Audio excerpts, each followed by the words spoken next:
السلام عليكم. بداية الحرب لا طلعت فيديو ولا عملت فيديو ولا بقدر اعمل فيديو ولا انسانيتي بتسمح لي اني اضحك واضحك الناس وبلدي بتموتوا في حرب. ولكن حقيقة اللي انا شفت لي فيديو استفزاني جدا وانا ناوي ارد عليه.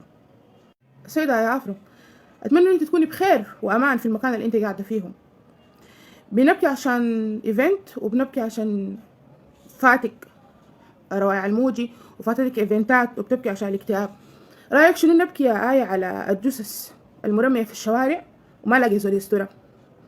رايك شنو نبكي على المفقودين اللي لحد يوم الليلة ما معروف ليهم سما من أرض ولا معروف مصيرهم شنو؟ ممكن يكونوا من الجثث المرمية في الشوارع وبتاكل منها الكلاب. الله يكرمكم. رايك شنو نبكي على دور المسنين والمايقومة والمستشفيات وأطفال الشوارع ومصيرهم الغير معلوم؟ رايك شنو نبكي على البيوت اللي اتهدمت والناس اللي تهجرت وطلعت من بيوتها؟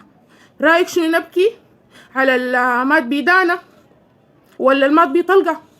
نبكي طيب على الأطفال اللي ماتوا بدون ذنب، على الأمهات اللي بيبكوا على أطفالهم اللي ماتوا، على الناس اللي تيتمت، ولا نبكي على أسر كاملة ماتت؟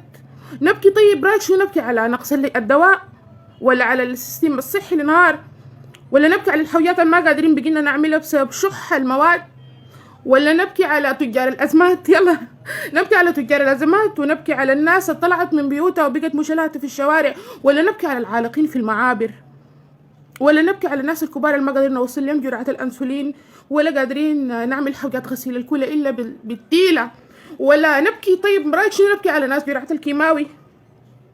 نبكي على حرب، نبكي على موت، نبكي على وضع احنا ما كنا متوقعينه نهائي، نبكي على شح المواد التموينية، نبكي على ناس ما أكلت لحد الآن، ولا نبكي على ناس ما ضاقوا الموية، ما في موية وصلت وما عندهم موية أصلا؟